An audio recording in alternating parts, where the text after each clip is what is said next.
ส่งนะคะค่ะมื้อนี้ก็เป็นวันที่1 เมษายน 2568นะคะก็เป็นมือสันวันดีหรือว่าเดือนใหม่เดือนบ่หันเนาะค่ะโศกเศร้าแต่ว่าเดือนดีสิลาเรื่องได้บ่นี่เดือนสงกรานต์นะคะสงกรานต์บ้านเฮาค่ะก็มี FC นะคะเพิ่นก็ปูสัน แต่เช้านะคะค่ะสำหรับตัวเลขตัวเบอร์ที่แม่ครูคำนวณนะคะอันนี้ให้เป็นแนวทางนะคะมา1กับมา6ค่ะมา1กับมา6ส่วนของเสียจวน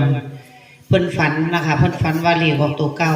ของเพิ่นมา6มาหาแม่นบ่ยิ้มครับผมค่ะเพิ่นส่งให้ยิ้มอยู่ยิ้มเดี๋ยวยิ้มเพิ่นเอาลง2อยู่ดอกนะคะค่ะเพราะว่าเพิ่นมาบ่ได้ติดธุระนะคะเสียจวนก็เลยเขียนเป็นกระดาษมาค่ะขั้นสายวิ่งสายด่วนก็คือหากับ6แม่นบ่ของเสียจวนหากับ6ของแม่ครู6กับ1นะคะเพื่อนที่ทำคลิปใหม่แล้วครับเสียจวนบ่ค่ะค่ะจังได๋ก็พินิจพิจารณาใส่วินิอีหยังก่อนใส่วิจารณญาณในการรับชมใช่พี่ว่าบ่ถือปูตาค่อยบ่ลงคันว่ามันปูตาเว้าบ่ถือดอกแม่ครูเว้าลงหน้าลงหลังก็อาศัยปูแล้วมีอันนึงเนาะค่ะที่แม่ครูสิเว้าให้ฟังมื้อนี้ค่ะมื้อวานนี่ขึ้นหอหาปูเนาะค่ะคุยกับปูเรียบร้อยนะคะปูก็เลยว่าคันพอบ่ซอยลูกหลานก็บ่มีสิอยู่สิกินจังได๋ก็ต้องซอยบัดนี้การย่าวแต่งขันขึ้นไปเพราะว่าการย่าวเพิ่นขายปลาร้านะคะค่ะบัดที่นี่ปลาร้าขวดเท่าใดผู้เลยถามเนาะถามการย่าวว่าปลาร้าขวดเท่าใดก็เลยว่าขวดละ35ว่าซั่นการย่าวว่าขวดละ35บัดที่นี่ผู้เลยว่าเอาจังซี่พอสิเหมา100ขวดแต่ว่าพอสิให้แม่ครูเอา16บาทขวดละ16เอามาแก่คนเนี่ยเอามาแล้วค่ะปูอันนี้คือคำสั่งของปูก็เลยว่าแม่ครูว่ามันก็รูปทุนรอนตัวปูบ่รูปเฮ็ดได้ก็บ่รูปปูบ่ให้รูปทุนคันปูบ่ซอยลูกหลานก็สิบ่มีกินเอาปลาร้าไปคนละขวดว่าซั่นผู้ใดมามื้อนี้แม่ครูแก่นะคะให้ว่าเอาลงมาแล้วตามปูเว้าขวดละ16บาทแต่ว่าปูตามเหมาให้ว่าบ่ได้ซื้อจักบาทให้เฮานะคือเหมาแก่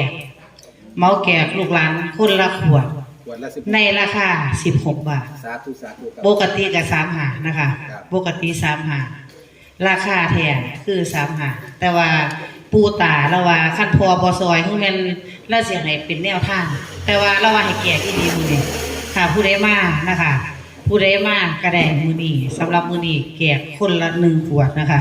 100ขวดนะคะเอามาแล้วมันมาตั้งเงินเอาจอมาได้ยังละขวดเอามาโซ่ได้หนูเร็วอยู่ดอกการยาวอีนางการยาวสัตว์ปูว่าถือโซ่ได้นั่นละคนสวยๆนั่นละตำมะฮุ่งกระแซบค่ะว่าเป็นแซมยันพูดตำได้แซมยันปลาครับพูดได้ตำกระแซบเหมือนนี่แหละค่ะปูก็เลยว่าหรือว่า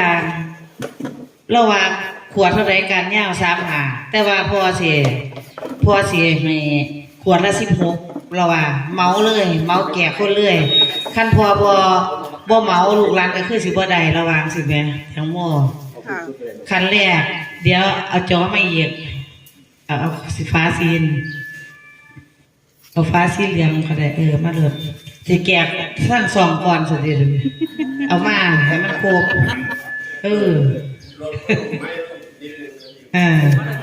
มันหอนตัวนี้ล่ะนี่ก็บ่ปีดเสียงก็ได้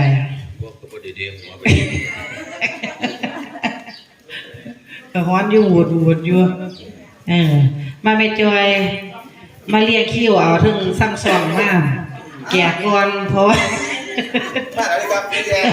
มายิ้มมาหา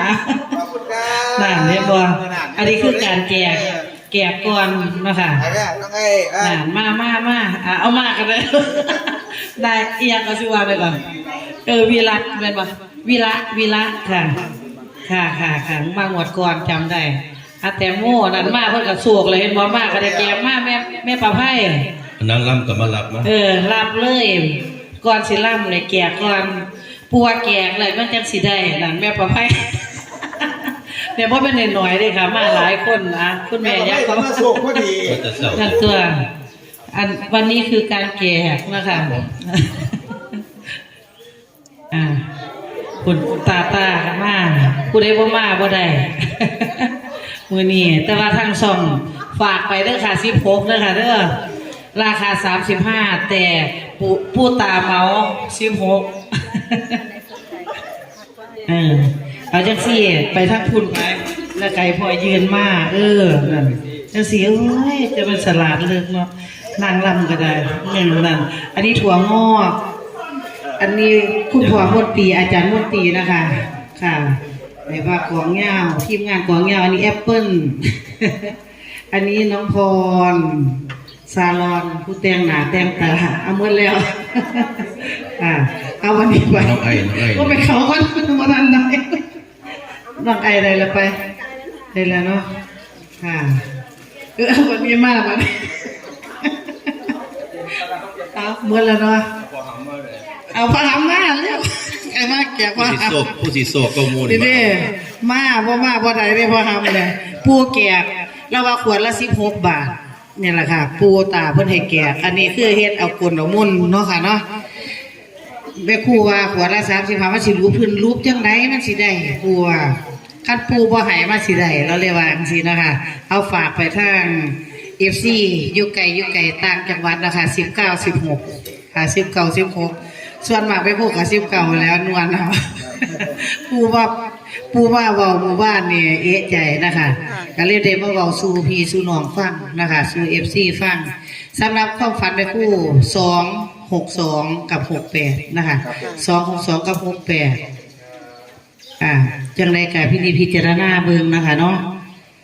บัดนี้ก็เป็นการล่ำนะคะล่ำถวายล่ำขอพรปู่คือเก่าบวงสรวงปู่อนันตะนะคะแล้วก็วอนปู่ขอหวยต่อนะคะอธิษฐานจิตน้ำกันเด้อค่ะเด้อให้โชคให้ลาภสุขผู้สุขคนนางล่ำเตรียมพร้อมบัดนี้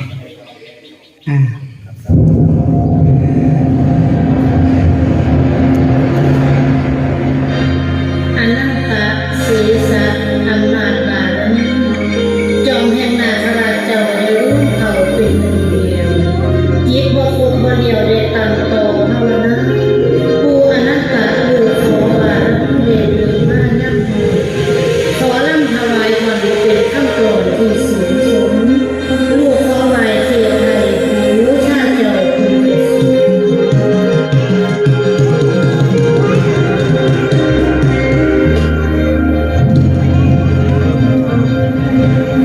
จากดาวกำเหมือนใหญ่บาดาลจากวันนั้นแสนนานก็บ่มีใครรู้มีแต่ตำนานเจ้านั้นตักยิ่งใหญ่ลูกมาขอกราบไหว้ถึงเจ้าให้เบิ่งแย้งสิมาลำบอกแกงคารวะองค์นาคโค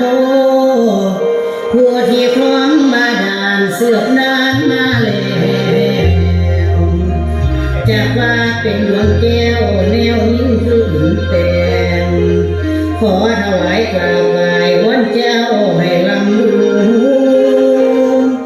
เป็นผู้เพียนดอกไม้ใบสีแต่งงามละมุนขอให้องค์นาคโค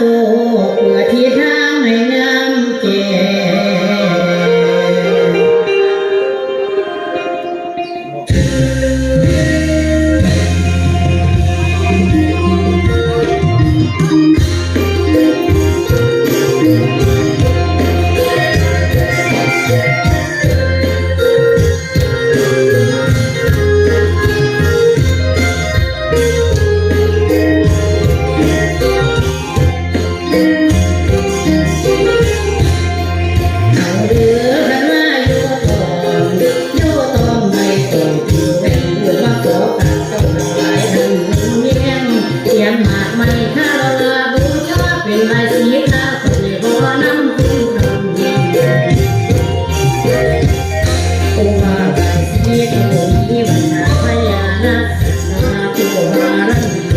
ก็ให้ผู้สียาสีตื่นมาก็กราบนาบารมีทุกพระองค์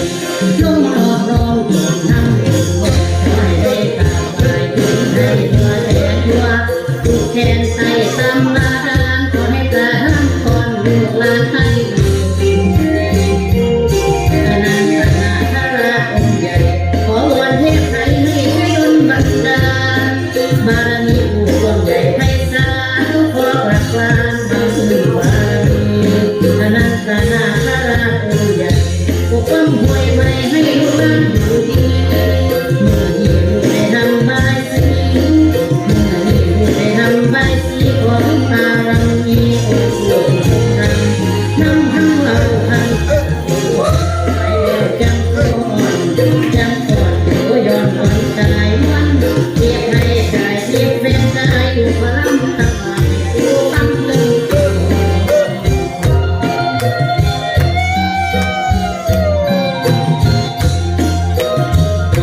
โพดให้พายลูกหลานสุขสุขคนเนาะค่ะ